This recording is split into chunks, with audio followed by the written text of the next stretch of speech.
The very word secrecy is repugnant in a free and open society. And we are, as a people, inherently and historically opposed to secret societies, to secret oaths, and to secret proceedings.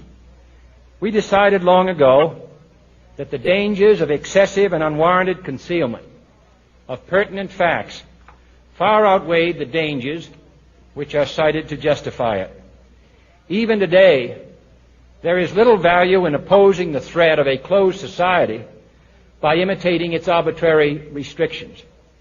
Even today, there is little value in ensuring the survival of our nation if our traditions do not survive with it.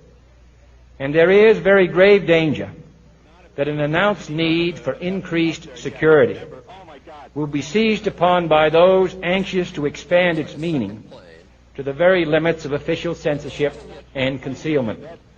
That I do not intend to permit to the extent that it's in my control. And no official of my administration, whether his rank is high or low, civilian or military, should interpret my words here tonight as an excuse to censor the news, to stifle dissent, to cover up our mistakes, or to withhold from the press and the public the facts they deserve to know. For we are opposed around the world by a monolithic and ruthless conspiracy that relies primarily on covert means for expanding its sphere of influence, on infiltration instead of invasion, on subversion instead of elections, on intimidation instead of free choice, on guerrillas by night instead of armies by day. It is a system which has conscripted vast human and material resources into the building of a tightly knit, highly efficient machine that combines military, diplomatic, intelligence, economic, scientific, and political operations. Its preparations are concealed, not published. Its mistakes are buried, not headlined. Its dissenters are silenced, not praised. No expenditure is questioned, no rumor is printed, no secret is revealed. No president should fear public scrutiny of his program, for from that scrutiny comes understanding, and from that understanding comes support or opposition, and both are necessary. I am not asking your newspapers to support an administration, but I am asking your help in the tremendous task of informing and alerting the American people. The report is that the president is dead. The word we have is that he is dead, that he was shot by an assassin at the intersection of Elm and Houston Streets just as he was going into the underpass. The word we have is from a doctor on the staff of Parkland Hospital who says that it is true. He was in tears when he told me just a moment ago.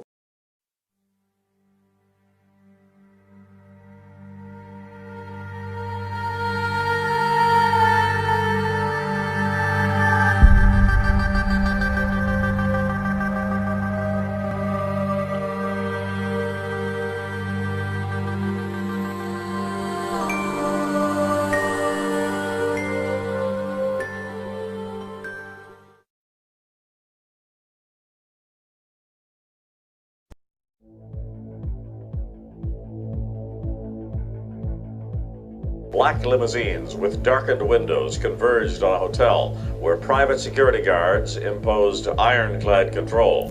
The limos carried royalty, political power brokers, and industrial titans to a secret meeting that will last all weekend. It's known as the Bilderberg Group. Could their objective be world domination? The Bilderberg Group consists of the heads of all of the managing roundtable groups that steer individual countries. Picture the elite power structure of the world as a giant pyramid, with only the elite of the elite at the tip top of the capstone. The group has been so secretive that until the mid-1980s, the controlled corporate media denied its existence. Into the late 1990s, coverage only consisted of rare one-line mentions. With the rise of the alternative media, their stranglehold on information has begun to slip. In Bilderberg's long history, Many reporters attempting to cover the group have been harassed, detained, and even jailed. The thing that first impressed me most was columns in 1957 by the late, great Westbrook Tegler, widely syndicated columnist. He wrote 2 lengthy columns about how approximately 100 leaders of international finance, heads of state, high public officials were meeting behind armed guards and closed doors on Jekyll Island, sealed off. What are these powerful internationalists doing? And why is it so secret? Why do they have armed guards outside? Why is it sealed off? The newspapers totally ignore it. Not a word. Total blackout in the United States. 120 of the world's most powerful men, heads of state from Europe, high officials of the United States government, Treasury, White House, state, defense. They're setting the world agenda now. The reason they want secrecy is because they're doing evil. Evil is done under the cover of darkness. Good works are done in the sunshine. They're planning the corporate agenda. They're not planning the democratic human journey agenda, in my opinion. Mussolini had a definition, is when the interests of the corporation take completely over from all other interests, and that's fascism. He said it should probably be called corporatism. Well, call it corporatism, call it fascism, call it neo-lib, neo-con. There's a whole variety of political words, depending on which side of the stripe you come from, to start with, which describes the thing. But what they are describing is the complete end of democracy, the end of what matters to people, the end of what happens to the human journey. And for that reason, I think this is revolting. To all of you, we tell you, you are not our queens, you are not our kings, you are not our gods. We do not belong to you. We are not your slaves. We stand as free humans, have stood since the beginning of time against the strong men, against the thugs, against the bullies. We will defeat your world government. We will defeat world taxation. We will defeat your control grid. God is on our side.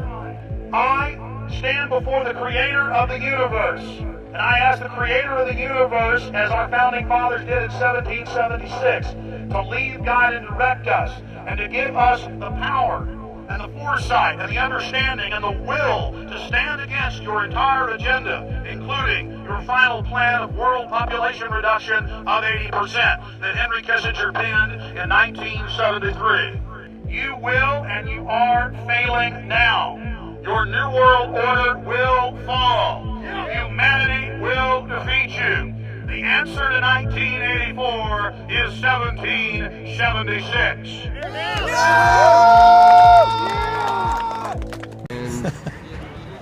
This is Luke Radowski of WeAreChange.org. I am joined by Mark Anderson, an amazing journalist, a Bilderberg investigator for many years, and also Jim Tucker's protege. Now, Anderson, we are at a very special Bilderberg. This is unlike any other year before. The security, the paranoia, the fear is higher than ever.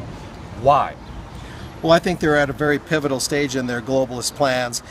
Certainly with 15 topics, they're trying to cover a lot of ground in the notoriously short amount of time that they spend at each meeting. Of course, what goes on between Bilderberg meetings, not just at them, is very important. So 15 major topics, huge ones. USA elections, they've got a handle on that. They're going to want to know who the president is and have a lot of influence there. One of their topics, is globalization. Hell, you can park the whole universe under that. It's so broad, but they also have European strategy, so it shows that they're strategizing. They're not simply listening to each other talk and sipping tea and caviar. And so, they're covering a lot of ground. They're trying to prevent the EU and Eurozone unraveling. Brexit is in the news even now in Der Standard. This is the newspaper, Der Standard, that Bilderberg member Oscar Bronner, who attends every year, is the publisher of. Right in today's paper, Sunday, June 14, there's a big article about Brexit. They're very, very concerned. My inside and outside sources tell me that Greece is going to leave the Eurozone. Bilderberg member Martin Wolf, a longtime Bilderberg attendee who's a journalist for Financial Times, was told by a Citigroup representative that they are literally as afraid now of the EU and the Eurozone unraveling as they were in the early days of European integration when they first created the European Coal and Steel Community, right back to the very roots of EU, European integration, which was a major thrust of the initial formation of Bilderberg. So they are literally looking right down to the roots of this thing and saying, is this thing going to hold together or not? And we got to remember that much of what they do is to try and keep together what they've already done, not just forge new plans. They've got to do the new and the old. Yep. Now, you said a great thing with the agenda that the Bilderberg Group released publicly. It's like having a menu with only the word food on it. It's very vague. And you characterized it perfectly when you said that. But I'm curious, there seems to be a lot more kind of military-industrial complex people, a lot more people tied into the war machine this year at Bilderberg than any other previous year, and kind of less of the financial market, less of the IMF, less of the World Bank. From your sources inside and out, is there something brewing with maybe, obviously, Iran is also on the list, Russia is also on the list, our main kind of two enemies. Where do you see Bilderberg and their networks coming together and the military-industrial complex being a strong presence here with the future, with the kind of relationships that we have with Iran and Russia? Well, there's a lot here, but yeah, Iran's on there. Like you say, that's a topic. So is Russia. Last year, Ukraine was a topic.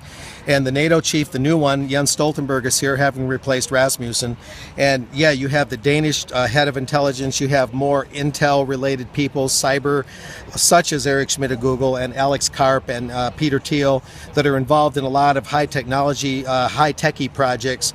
And with all the tension on the Russian border being carried out by NATO, who is really more of the aggressor, far less than Putin could ever think about, there does seem to be, and you can't nail every part of this down, but there does seem to be an emphasis on getting Europe weaned off its energy dependency on Russia, get it weaned onto energy dependency with Europe, and to keep pushing the war envelope and really pushing the envelope toward Russia. Russian-related things have been on there 2 years in a row now. Iran's on there. You have this jaundiced view of Iran. And as a side note, the Council on Foreign Relations, a well-known Bilderberg-connected think tank, which is always represented at Bilderberg by Robert Rubin, the former Goldman Sachs, former U.S. Treasury. Rubin is here this year, of course. The CFR has already vetted 3 U.S. presidential candidates: Lindsey Graham, anti-Iran warmonger; Marco Rubio, anti-Iran warmonger; and Hillary Clinton, anti-Iran warmonger. And they're also all anti-Russia. So everything's kind of lining up to this West versus East brinkmanship. Yeah. And there are fewer sitting U.S. congressmen, fewer U.S. senators, fewer currently serving U.S. officials, too, on top of what you said.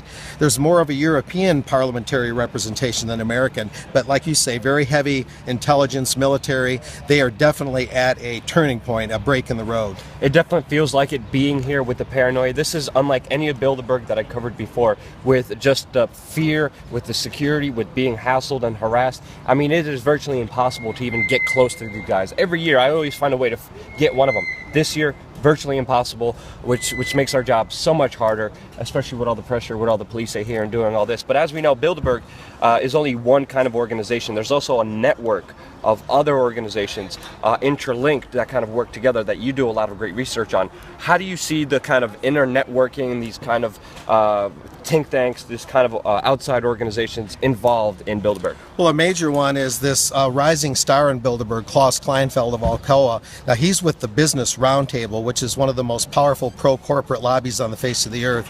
The Business Roundtable had its sights on Trans-Pacific partnerships and things like that, similar things back in 2005. I've got a report about that.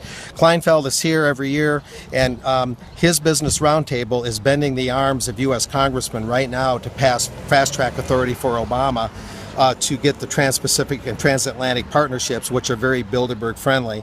And as Jim Tucker would report, they get their Trans-Pacific, or their Pacific Union rather, that's the Trans-Pacific Partnership, their Atlantic Union, that's the Transatlantic Trade and Investment Partnership.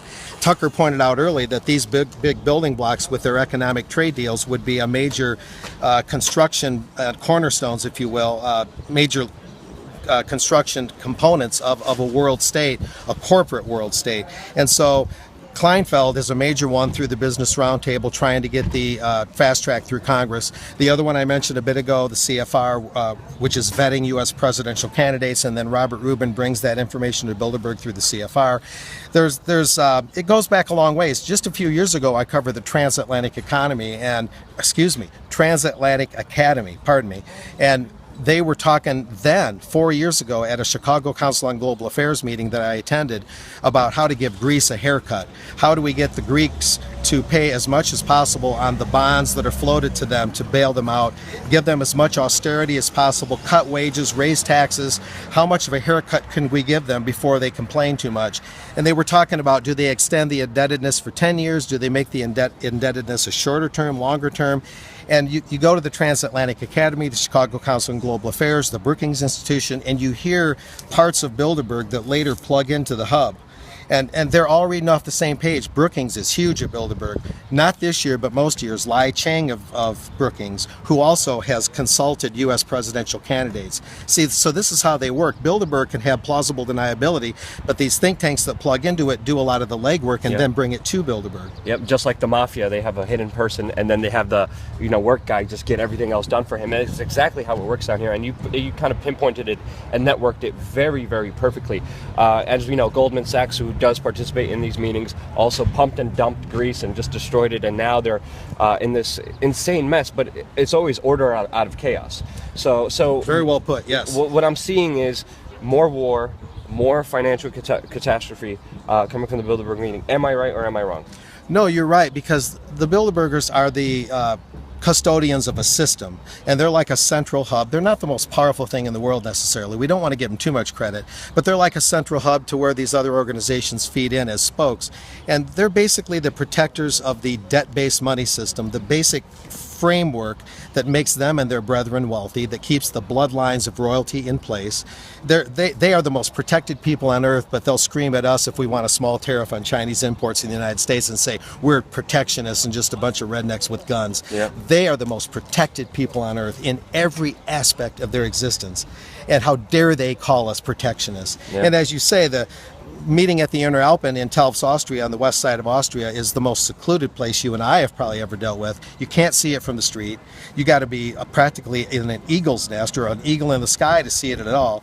And unlike last year in Denmark, they're right along a busy boulevard. I don't know what that's about, but it is very tight. They're at a crossroads. They're at a breaking point, maybe you could even call it. They put their socks on like you and me. They're not omnipotent. They've got to keep working at this and do everything they can to hold together what they've put together since 1954, and yet at the same time try and move forward. Yeah. And it's up to us to expose them, because the U.S. media, unlike mainstream media in Europe, just is not doing it. They're blacking it out again. Yeah, they're not only protected, but they're also paranoid, which is kind of the activity of globalist mafia thugs, which is exactly like how they're acting. Any other comments on this year's Bilderberg? Well, I would say that they're going to probably be in the States next year. They tend to be 3 Europe and 1 either States or Canada, kind of 3 in 1. The Trilateral Commission is 2 overseas, 1 America, 2 overseas, 1 America. I think we're looking at the States next year. That's where I'm looking at. That's not, as we know, that's not foolproof, but that's the pattern. They've met in the States 10 times. This is their 3rd time in Austria. All we can do is keep dogging them to where they get tired of the publicity. And of course, they have all these different connections. They have ways of shifting the responsibility around, and that's why we have to follow them year-round, not just at these meetings. Do you say about their influence? I mean, there's very powerful people there. Why does it have to be so secret?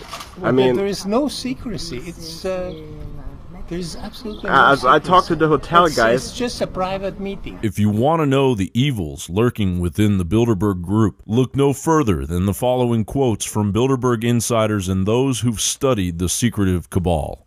Bill Gates. So you've got a thing on the left, CO2, that you want to get to 0, and that's going to be based on the number of people, the services each person's using on average, the energy on average for each service, and the CO2 being put out per unit of energy. Probably one of these numbers is going to have to get pretty near to 0. Now that's back from high school algebra, but let's take a look. Dr. Henry Kissinger at the 1992 Bilderberg meeting at Evian, France. Today, America would be outraged if UN troops entered Los Angeles to restore order, referring to the 1991 LA riots. Tomorrow, they will be grateful. This is especially true if they were told that there were an outside threat from beyond, i.e. an extraterrestrial invasion, whether real or promulgated, that threatened our very existence. It is then that all peoples of the world will plead to deliver them from this evil. The one thing every man fears is the unknown. When presented with this scenario, individual rights will be willingly relinquished for the guarantee of their well-being granted to them by the world government. David Rockefeller wrote in his book Memoirs, "If the Council on Foreign Relations raises the hackles of the conspiracy theorists, the Bilderberg meetings must induce apocalyptic visions of omnipotent international bankers plotting with unscrupulous government officials to impose cunning schemes on an ignorant and unsuspecting world." At the 1991 Bilderberg meeting at Baden, Germany, a meeting also attended by Bill Clinton, David Rockefeller said, "We are grateful to the Washington Post, the New York Times, Time Magazine, and other great publications whose directors have attended our meetings and respected their promises of discretion for almost 40 years. It would have been impossible for us to develop our plan for the world if we had been subjected to the lights of publicity during those years. But the world is more sophisticated and prepared to march towards a world government. The supranational sovereignty of an intellectual elite and world bankers is surely preferable to the national autodetermination practiced in past centuries." And David Rockefeller from his book Memoirs again, "Some even believe we are part of a secret cabal working against the best interests of the United States, characterizing my family and me as internationalists, and conspiring with others around the world to build a more integrated global political and economic structure. One world, if you will. If that's the charge, I stand guilty, and I am proud of it." Already we've seen leading members of Congress used to always attend the Speaker of the House, representatives, ranking senators would attend. Now they don't dare because they get mail from their own constituents. Their own voters in their own congressional district are in their home state for the senators, saying if you do business with these criminals anymore, we'll never vote for you again. We'll vote for anybody else.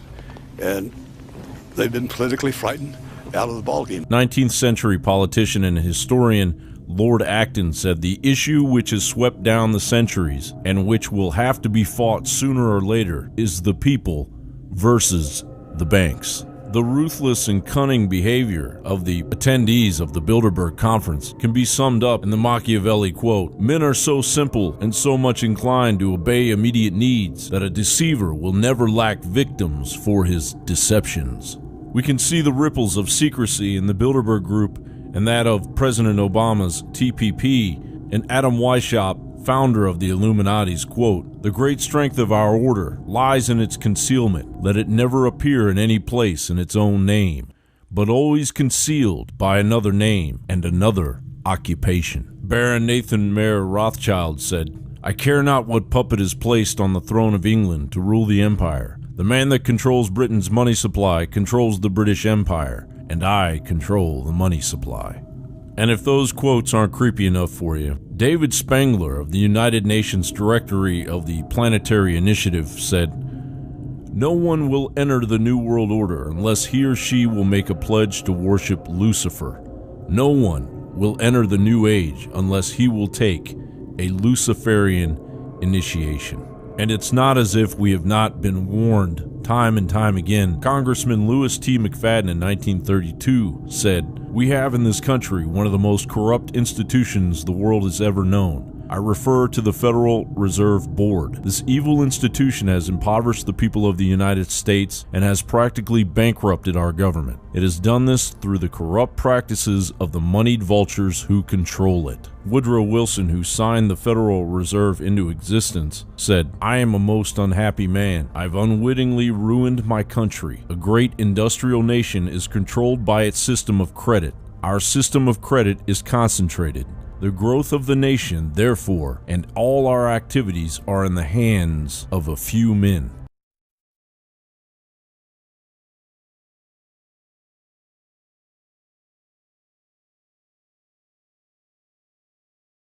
It lurks in the forest. A 45-foot-high stone owl ready to sacrifice an effigy. It's Moloch! Moloch! Moloch! The great horned, giant Babylonian pagan fire god mascot of the Bohemian Grove! Watch Moloch's annual ritualistic thrill show spectacular, The Cremation of Care! Businessmen, bankers, politicians, and presidents side by side, ridding themselves of dull care. For 2 weeks in July, the elite are out to cross-dress, drink wine, and touch penises. That's right, it's Man-O-Rama. This hooded rogue satanic summer camp with skulls is men only. Getting down and dirty in the woods. Plus gourmet food. A barbecue. A baby barbecue. You want to barbecue the babies. But remember, weaving spiders come not here. Mr. Gergen, say hi to Moloch for me, Canaanite deity, and I'll see you at Eyes Wide Shut, baby. Located at 20601 Bohemian Avenue, just off the 12 freeway in Monterey. Exactly 75.2 miles north of San Francisco. Turn right on Fulton, left on Occidental, right at Green Hill, another left at Brighton, right at Bohemian Highway, and one more right at Bohemian Avenue in there. Brought to you by MK Ultra. Be Control. Be Ultra. Weaving spiders come out here? Yeah!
I live.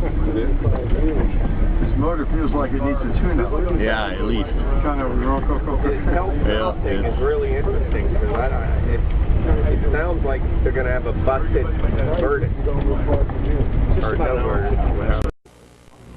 Now a question. What have Herbert Hoover, Art Linkletter, Jack London, and Richard Nixon all had in common? Well, they've all been members of the exclusive all-male Bohemian Club in California, where every year at this time the elite from around the country get together for 2.5 weeks of fun and games. Steve Shepard has this special assignment report. More than 2,000 members of San Francisco's exclusive and all-male Bohemian Club have once again descended on Northern California. These men will spend most of the month of July encamped on some 2,700 acres of pristine and privately owned redwood forest. Forest very much like this. The place is called Bohemian Grove, and it's located just 80 miles north of San Francisco. The Grove is the Bohemian Club's summer retreat, and its facilities are hidden beneath lush forest canopy extending south from the banks of Sonoma County's Russian River. For more than a century, the camp has been a place where club members and guests from all across America gather to relax. The retreat is divided into dozens of small camps, the most prominent of which is called Mandalay. Among its members are businessmen like Leonard Firestone and Edgar Kaiser, and political figures like Gerald Ford, Henry Kissinger, William French Smith, and George Shultz.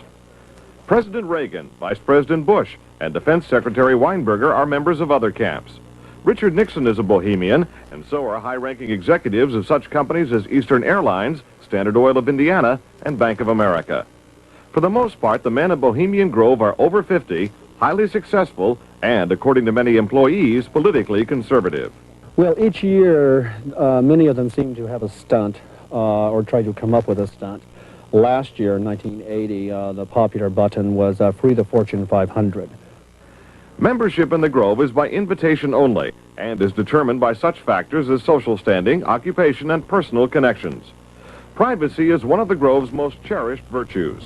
Members may not photograph, record, speak, or write about activities at the retreat. While many public officials are Grove members, the press is a distinctly unwelcome guest. We're from ABC News. Well, get back there. Get back there. Can we talk to somebody in the... Get back there. Anyone willing to navigate a boat up the Russian River can get a glimpse of the northern edge of the compound, but that's about all. Still, there are outsiders who have researched the Grove. Sociology professor William Dumhoff found out enough to write a book on the place. Well, I think it's a playground for the powerful. It's a place where wealthy men from all over the United States gather for 2 weeks to relive summer camp with this ceremony called the cremation of care that begins the 2-week encampment where the body of dull care, symbolizing woes and concerns, is burned on an altar in front of a big owl statue. When that ceremony ends, they all start to cheer and yell and hand each other a beer. And other regular activities include the production of 2 plays, one of which involves major sets, orchestral music, and extravagant costumes. The other play appears to be just a bit on the lighter side, at least judging from these old photos. Members also spend time swimming, hiking, relaxing in the sun, and doing a bit of drinking from the Grove's own privately labeled spirits. Like a boys' camp, the Grove has a symbol, in this case a somewhat fierce-looking owl. It also has a patron saint, St. John of Nepomuk, a legitimate 13th century Bohemian canonized for his sense of honor. What the Grove does not have is any women, not even as employees. Despite its camp-like atmosphere, the Grove does host some serious business. To the degree that there's anything important happens at the Bohemian Grove, it's political. The important speeches that have been made at the Bohemian Grove have been made, for instance, and the best example, by Richard Nixon. Eisenhower gave a speech there. It was the first time the West Coast establishment really saw him close up.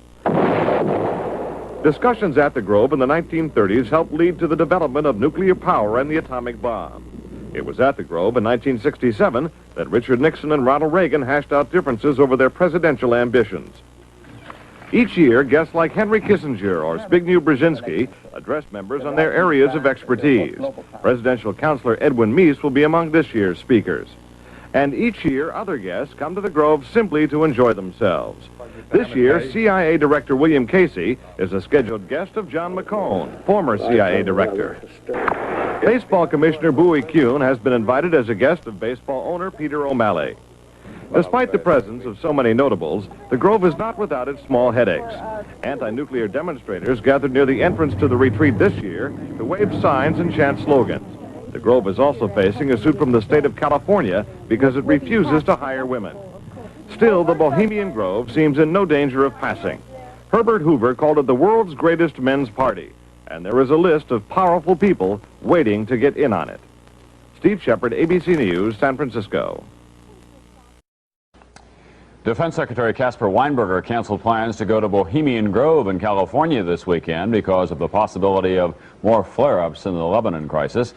But even without the Defense Secretary, the Bohemian Grove will not close down for lack of power. And what is the Bohemian Grove? Well, it's a kind of summer camp for the powerful, an all-male gathering in great secrecy. More from Dennis Murphy. George Shultz, Henry Kissinger, and West German Chancellor Schmidt arrived by car. The chairman of General Motors and U.S. Steel came in by private jet. If you would look at the guest list over a period of 5 years, I don't think there would be anybody of any importance in America who was missing from that list. Cabinet officers and captains of industry are going to summer camp at Bohemian Grove, an all-male retreat secluded in the Redwood Forest 2 hours north of San Francisco. Outsiders are not invited. What's hidden away is a little bit of Boy Scout camp and a lot of fraternity hokum. There are rituals, bonfires, and the burning of effigies. The members live in lodges with names like Wolf and Caveman. Gerald Ford, Henry Kissinger, William French Smith, and George Shultz are bunkmates at Mandalay Camp. President Reagan's camp, Owl's Nest, is famous for its Eggs Benedict and Ramos Gin Fizz breakfast. But for the most part, stories about what happens in these redwoods are hard to come by. A campground statue reminds Bohemians to keep their mouths shut about the Grove. I've heard a lot of good music there.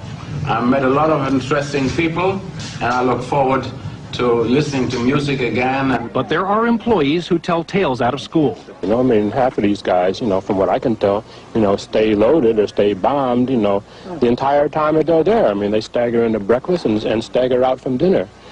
But at the same time, you know, they're talking business. And sometimes those business talks send ripples far beyond the Grove. Sociology professor William Domhoff. Reagan and Nixon talked at length in 1967 in the Grove to decide who would go first in Republican primaries. While decision makers are cementing friendships, protesters outside the gate are keeping a vigil. To them, the Bohemian Grove is an all-white, all-male, undemocratic policy-making arm of the government. They want the Bohemians to go home. But summer camp won't end until next week. Dennis Murphy, NBC News, Monte Rio, California.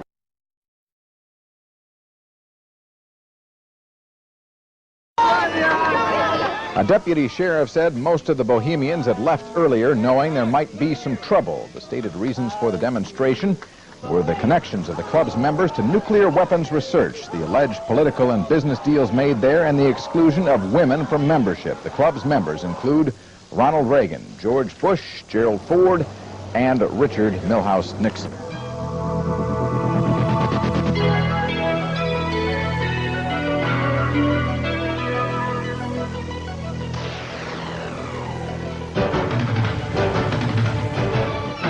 Good evening. The Bohemian Club, the exclusive men's club that President Reagan is supposed to belong to, is increasingly becoming the focus of protests. Protests by people who think that its membership concentrates too much wealth, too much power in any one group to remain private. Each year at this time, the Bohemians hold their summer camp in Sonoma County. And each year at this time, there are demonstrations. And this year, as Aaron Edwards reports, some of the demonstrators went to jail.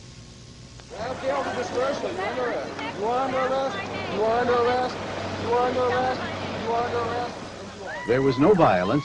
It was a display of civil disobedience by members of a peace and human rights coalition. And it was directed against the men attending the annual two-week encampment at Bohemian Grove. Reportedly, some of the Bohemian Club members include Ronald Reagan, Gerald Ford, Henry Kissinger, Caspar Weinberger, George Shultz, and others. Those who moved to get themselves arrested say they are emphasizing their strong feelings for world peace, for equality, and for a clean environment. And this is the first time they have blocked the only way in and out. We're trying to point out the fact that the Bohemian Grove contains the corporate leaders of America that in secret, without any women at all, make policy for our nation, including nuclear policy, war policy, militarism, and a denying of benefits to the people as exemplified by Reaganism. Many of the attending members had a chance to leave early before the expected protest that trapped some and delayed them for hours. The protesters said they were blocking the exit because Bohemian Club members are too dangerous to re-enter society. In Sonoma County, Aaron Edwards, Channel 7 News. 21 people were arrested outside the Bohemian Grove.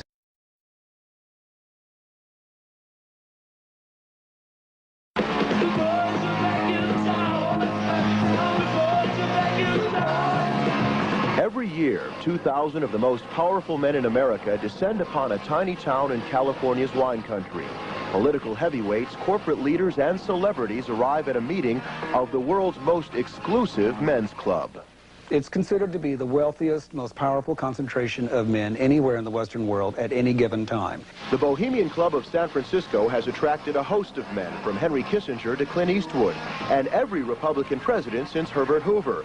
They've all been guests at what is billed as an annual cultural and recreational retreat in 3,000 acres of redwoods.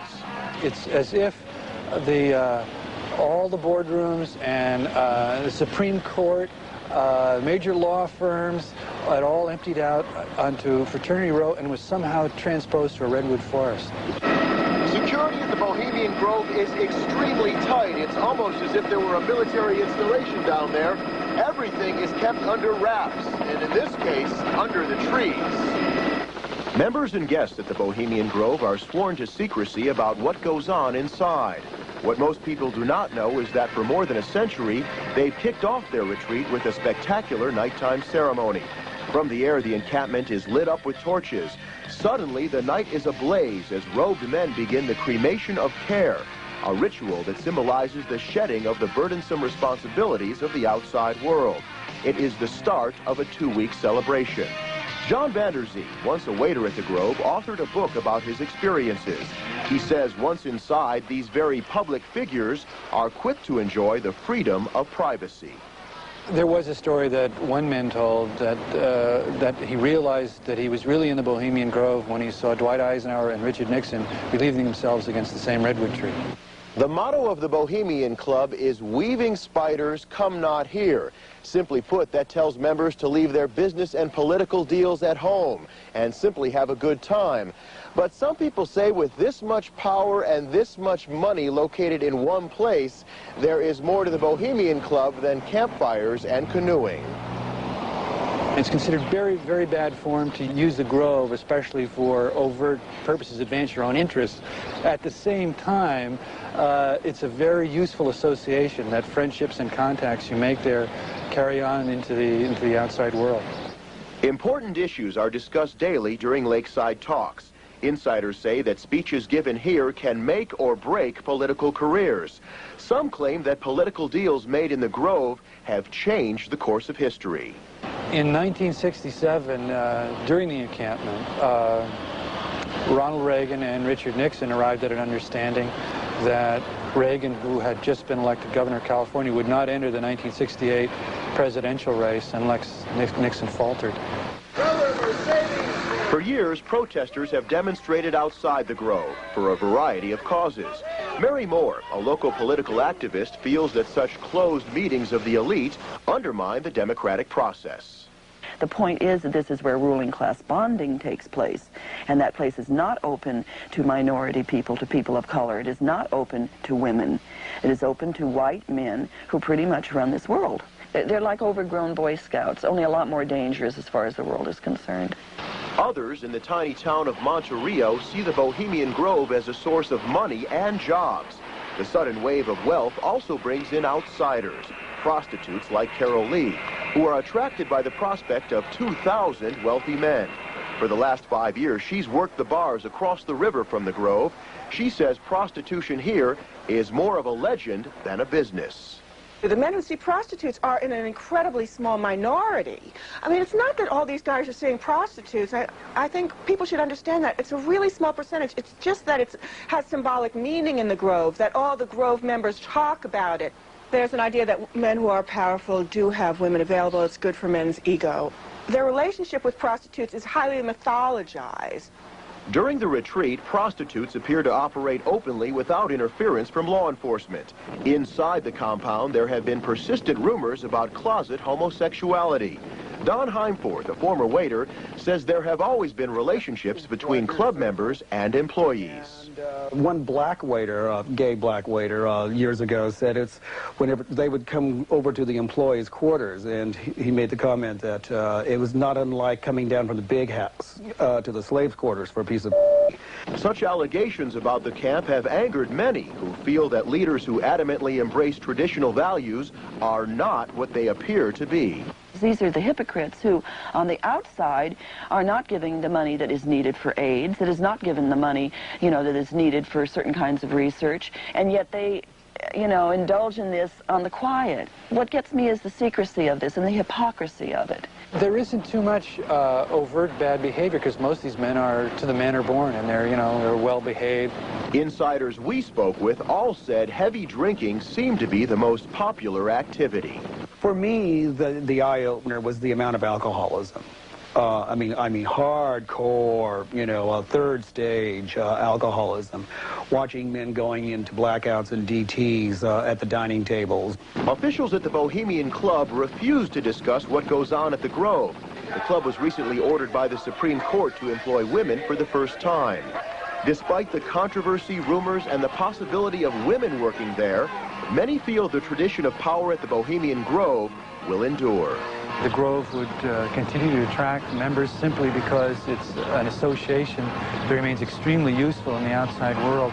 And there seems to be some deep need within men for this return to nature, male bonding, an extension of a night without rules.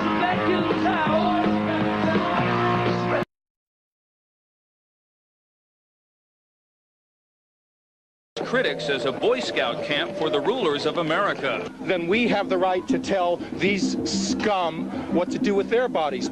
The politics of peace and the environment facing down the power elite. We can't show you television pictures of the inside of the Grove down the road here. The media aren't allowed in. In fact, the Bohemians have a long history of secrecy. The Bohemian Club was founded 120 years ago in San Francisco by a group of newspapermen, businessmen, and artists. Modern-day members include some of the most influential American men of the 20th century. President Bush is a member, along with former President Ronald Reagan. Also, past Secretaries of State George Shultz and Henry Kissinger. Yeah, I see it's really a playground for the powerful or a Boy Scout camp for the very rich. University of California professor Bill Domhoff wrote a book on the history of the exclusive club and the club's annual summer encampment at the Grove. They drink together, they hang out, they shoot the bull, they burp, they yell, and this is what it really is about. We're now blood brothers. And the Bohemians have a flair for unusual rituals. At the beginning of the encampment, they burn an effigy of care.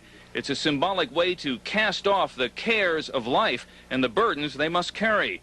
It's a time to relax, share ideas, and be waited upon. But they just get away from Washington, and they really do have a good time. By your grave, I'm sure that you're dead. But the protesters see the Bohemians as men responsible for most of the world's evils. We do know that the Manhattan Project, which led to the atom bomb, was conceived in Bohemian Grove in 1942. We do know that Ronald Reagan and Richard Nixon cut a deal in there to decide who would run for president first. But is the encampment really a place where conspiracies are hatched and political deals made? Most of these people are too drunk to make a deal, let alone remember that they made a deal. The protesters say the Bohemians are drunk with power.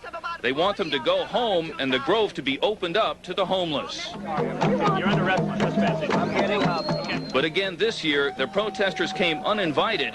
The exclusive Bohemian Club is, after all, for members only. Fred Wayne for CNN at the Bohemian Grove, California.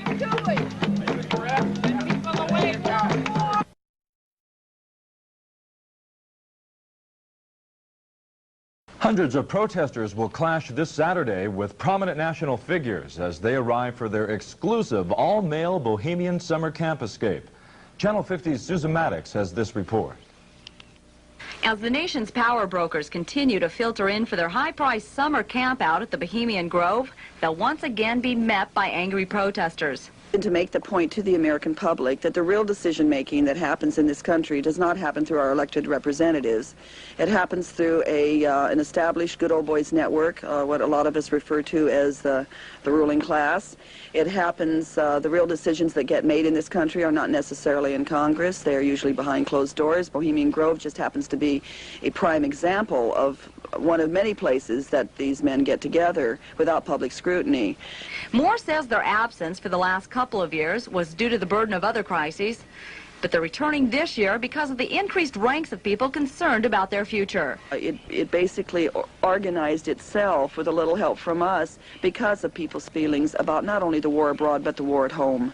The protesters plan to offset one of the rituals performed by the Bohemian members, the burning an effigy of dull care, symbolizing their vow to leave their worries behind. At night we are going to be having what we're calling the resurrection of care, which is in counterpoint to their very bizarre ceremony that's called the cremation of care. And when we resurrect care, we will be doing it in a loving way, we will be doing it in a nonviolent way, we will be doing it in a way that we think it's necessary for people to understand that they have got to care and act on that caring. In Monte Rio, Susan Maddox, Channel 50 News.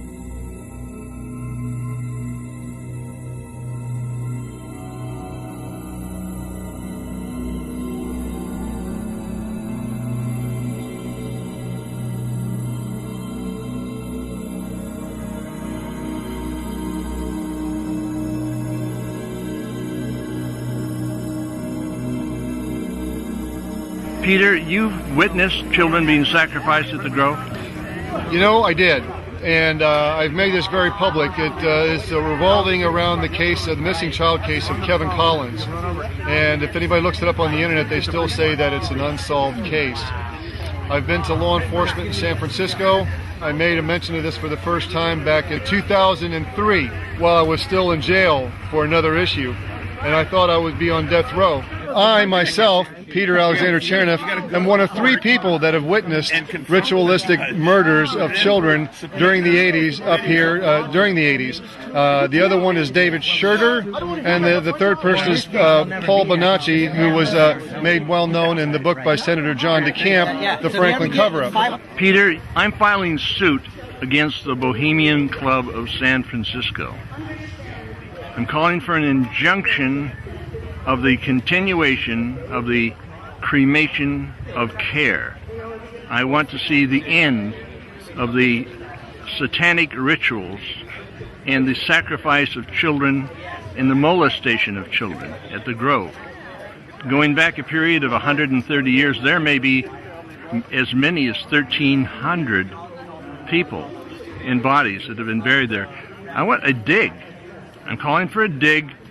I'm calling for the cadaver dogs to come in and the equipment that can identify bodies that have been buried underneath the ground there. Are you in favor of that? I would be, and it would be an interesting thing to see what happens. I can tell you from past experience and what I know from other sources, also firsthand, is they go way out of their way to dispose of bodies. And but I would definitely support that. You know, I watched a couple days ago, just to check on things, I watched a little video talking about the cremation of care, and they were making light of this. Well, the cremation of care, what it is, really, it's a discussion regarding population control. They're making decisions as to what group of millions of people they're going to genocide next. And we all have seen the genocides over the last 10, 15 years for anybody that's paying even a modicum of attention. I am one of 3 people that has publicly acknowledged being involved in ritualistic murder of children up in Bohemian Grove. Paul Bonacci being one of Nebraska, which you can read Senator John DeCamp's Franklin Cover-Up. It's online. And the second one is David Schurter. That's S-H-U-R-T-E-R. Google davidschurter.com. Can we use your testimony in our lawsuit against the Grove? Absolutely. I can tell you I'm not a fan of the courts or lawyers, but if you think, and maybe there's a turn, maybe there's a spiritual turn going in our favor, and the answer is yes. And I'll show you right here what I put out. I'll read it to you as you look at it. Doug reminded me it was actually 1984. I'm not real good at remembering dates, but at the Bohemian Grove, I was involved in a rather private ritual, Catholic, Nazi, satanic in nature, a service, a working, if you will, with 9 relative unknowns at the time, so to speak. A most unique killing ritual table with 9 retractable, long, thin, sharp knives. Blades. This summer sets us free. You burn me once again. Young Catholic Kevin Collins, snatched off the streets of San Francisco, was sacrificed. As he lay on the table, the knives were brought up through him. And after this, each participant, buoyed by the others, rose to prominence. Leaders of the minions, princes unto mammon. I called it 9 knights, 9 arms, 9 blades.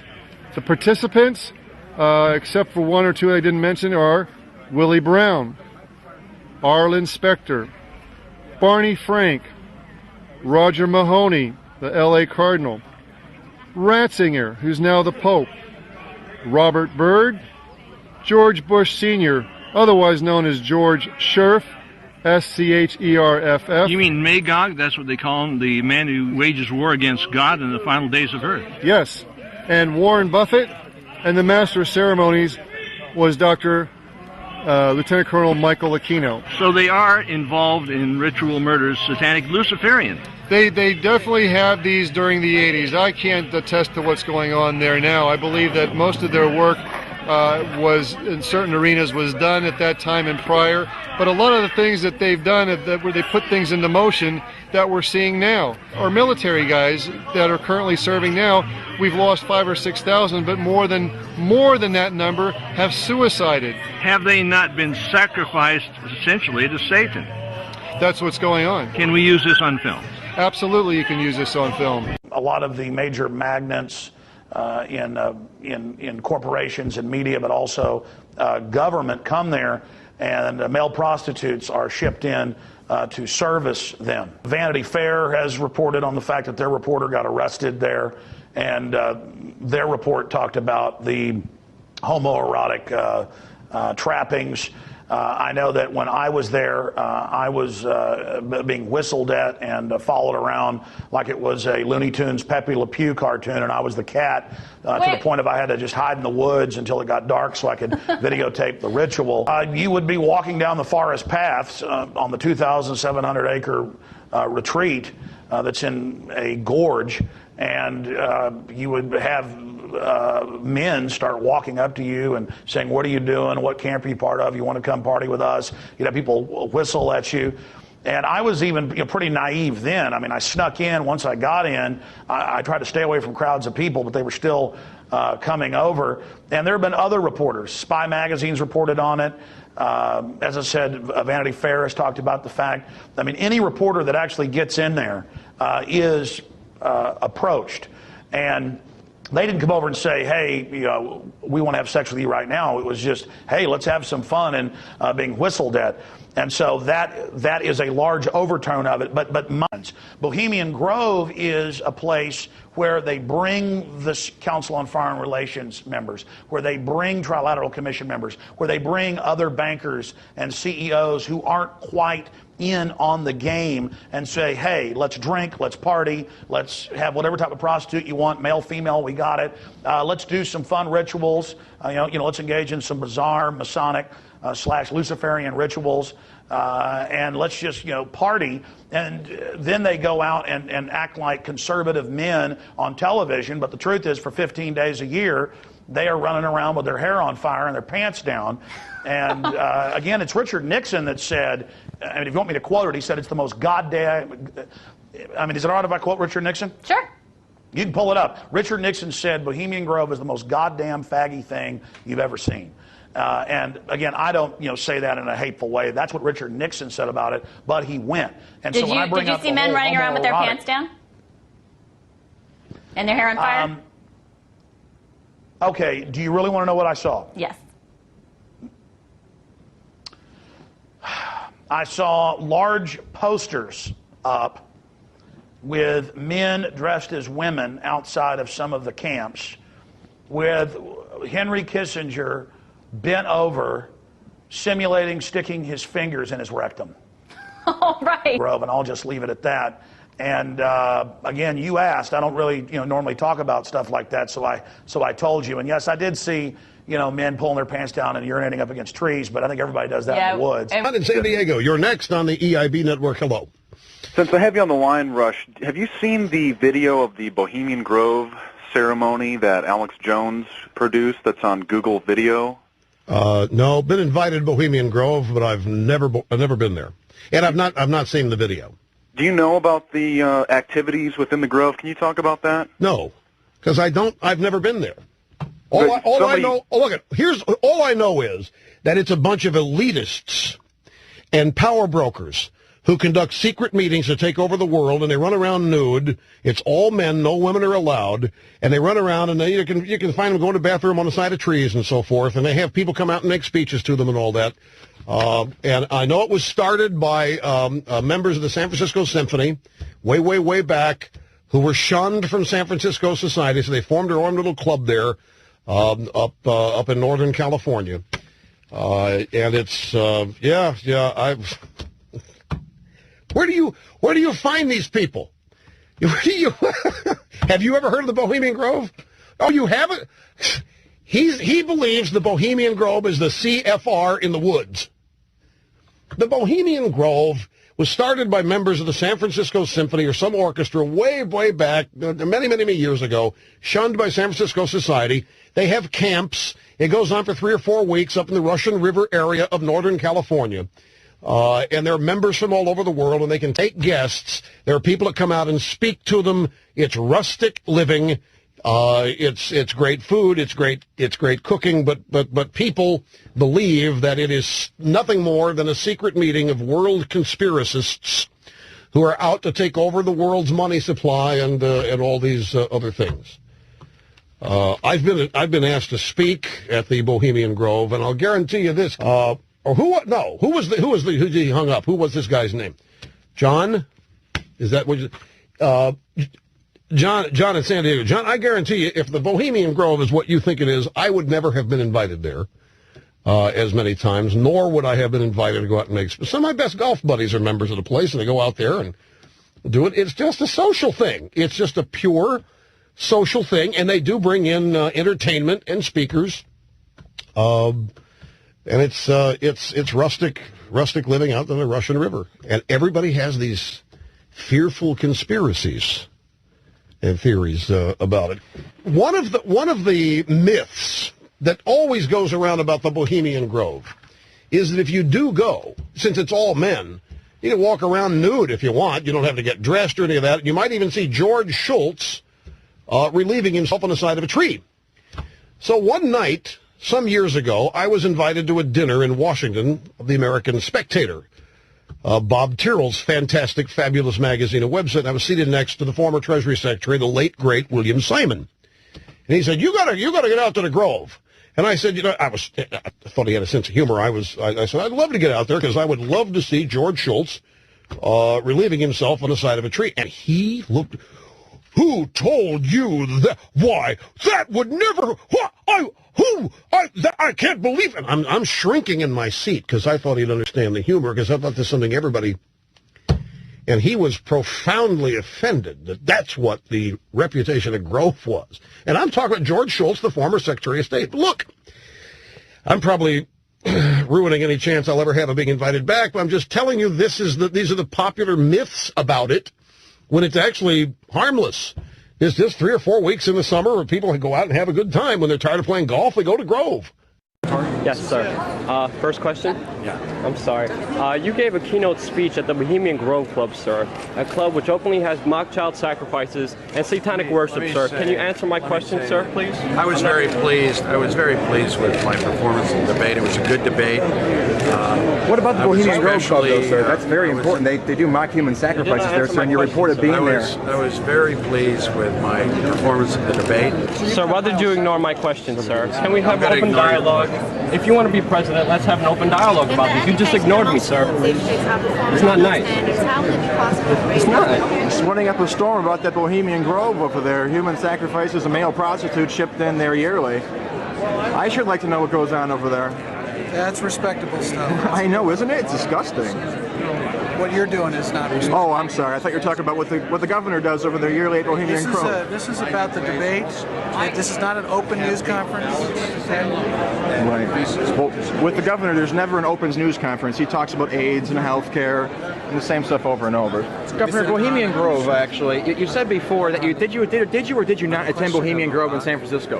You've been ignoring this question for 3.5 years, Governor. Just one last question. Last time we talked, you were kind of like setting up a storm when I brought up the Bohemian Grove. Why is that? The what? The Bohemian Grove. Nothing? It's me.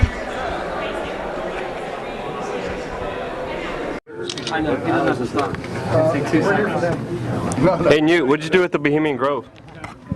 Why don't you never answer that question, sir? Newt, never answer that question. Why do you keep dodging questions about the Bohemian Grove? Good luck to you, Newt. Why do you keep dodging questions? Great speech, great speech. Hey, Mr. Speaker, what'd you do at the Bohemian Grove? Good to see you, Mr. Speaker. I like photographers. I'm one. How come you keep dodging questions about the Bohemian Grove, sir? You should have to. God bless you. Oh, sorry. Excuse me again.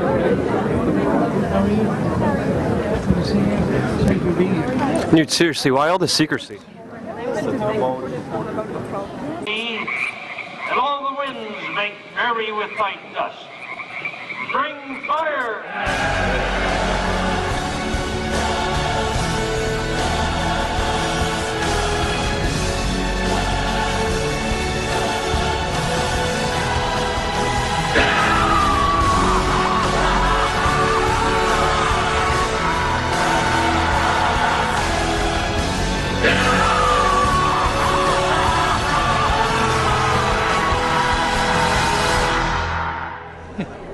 You know, it's nice to know that there's some people who have fantasy lives that have nothing to touch with. Nice to be here. Bye-bye. You can't answer the question? You can't? Can you answer the question? See you later.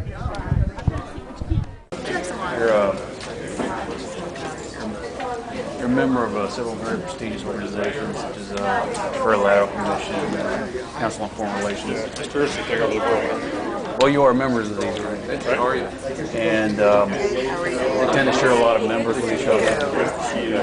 Back in 1993, you made comments about a club that you were in called the Bohemian Club, about you didn't want to run around naked in the woods, you know, and okay, well I have, okay, Washington Times, June 11, 1993, okay, and you retired from the Bohemian Club and 17 other organizations, okay, after you made those statements 3 days afterwards. After you made the statement that, they paraphrased it here, that you would not run around naked at its annual Bohemian Grove encampment and insisting that you would not quit.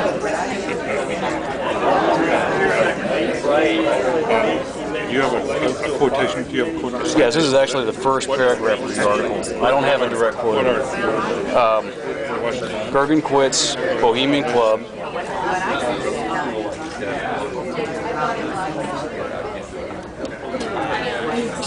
I don't know where that came from. There's no direct quote. I never said that. I did resign from the club when I went to the Clinton administration. What's the question? Okay. Now, I'm assuming this is correct that you also resigned from these other 17 organizations. I resigned from a lot of nonprofit organizations when I went into the club administration. Okay. If you're interested, I'm now a member of the Bohemian Club. Maybe to film what's going on there. We're just journalists. Is this a film or what are we doing? No, I'm just filming him. First place, never ever do that to somebody. Never go out and ambush somebody, making a film and then telling them what to do.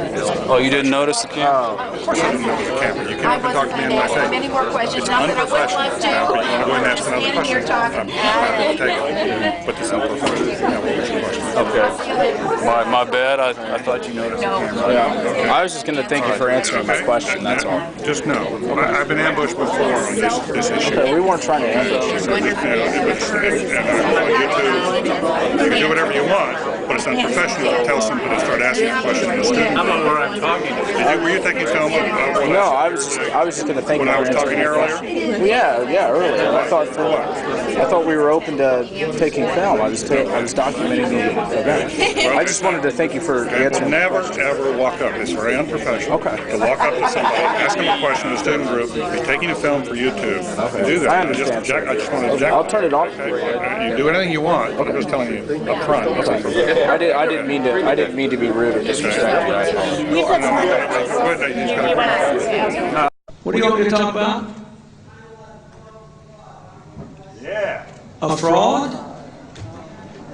No, it wasn't a fraud, but I'll be glad to talk to you if you'll shut up and let me talk now. And a fraud, let me tell you something. I'll tell you a couple of stories about fraud. The Bohemian Club,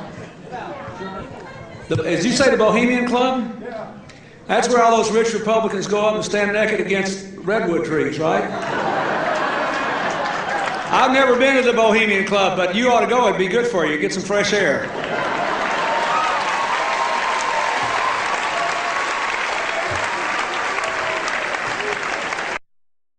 Listen, I am a happy member of the Bohemian Grove. I like the folks who come there, and it's really inappropriate for me to talk about the group beyond that. Thank you. Have you been there for the ceremony with the cremation of care? Frankly, I don't think that's something I need to talk to you about.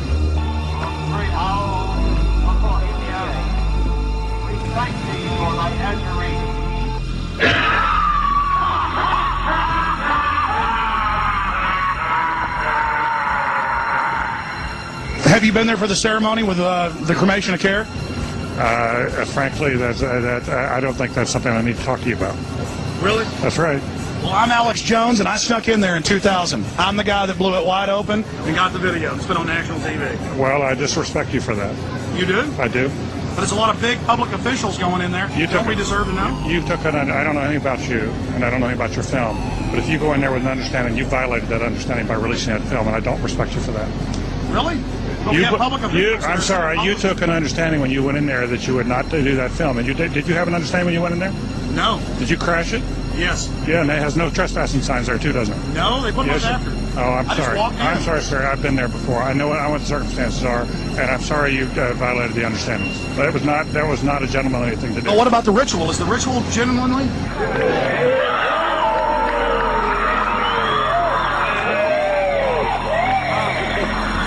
Sir, everything. I don't owe you this comment. I know. This is what's called ambush journalism, and I disrespect you for that as well. So thank you and goodbye. The ritual? It's none of your damn business. Oh.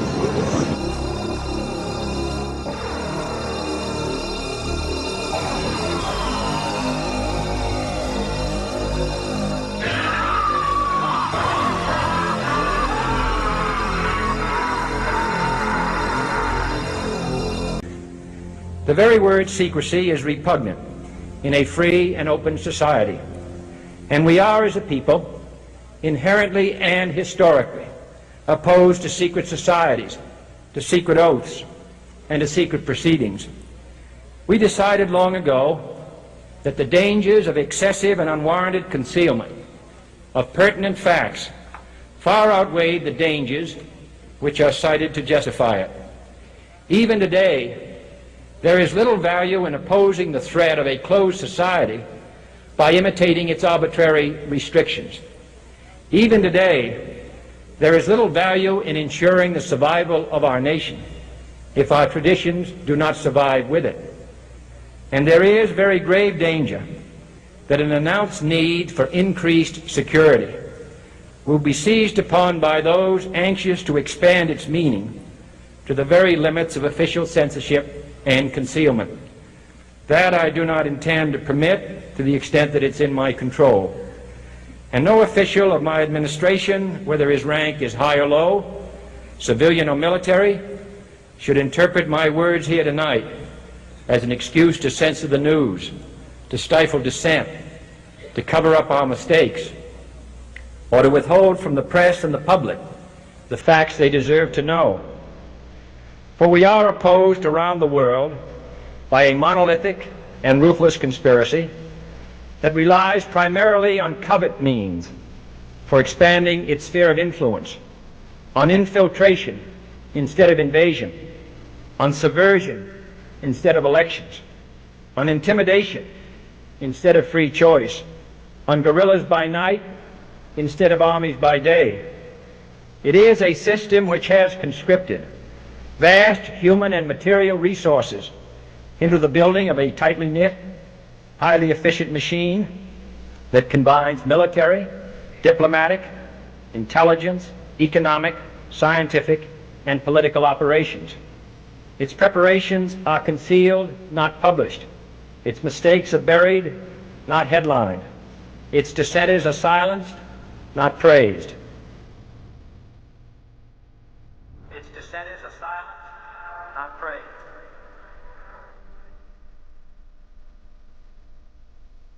Its dissenters are silenced, not praised.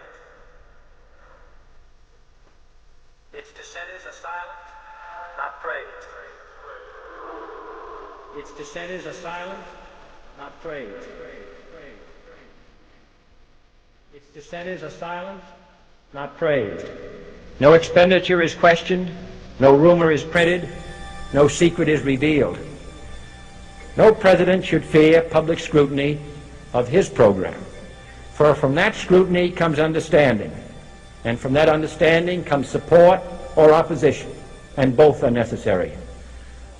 I am not asking your newspapers to support an administration, but I am asking your help in the tremendous task of informing and alerting the American people. For I have complete confidence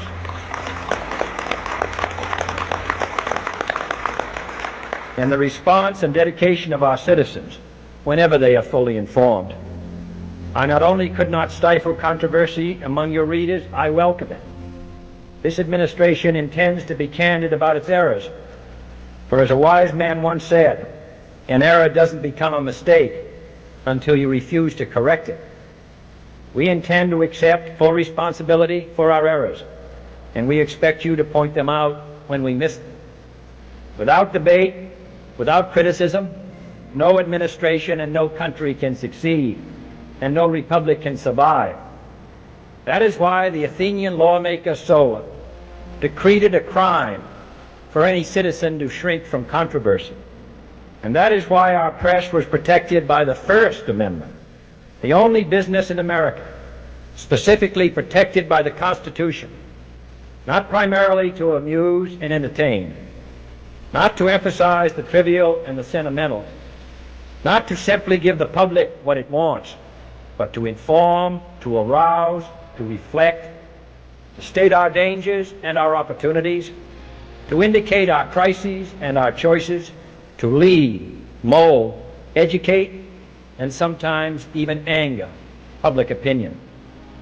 This means greater coverage and analysis of international news, for it is no longer far away and foreign, but close at hand and local. It means greater attention to improved understanding of the news, as well as improved transmission. And it means, finally, that government at all levels must meet its obligation to provide you with the fullest possible information outside the narrowest limits of national security.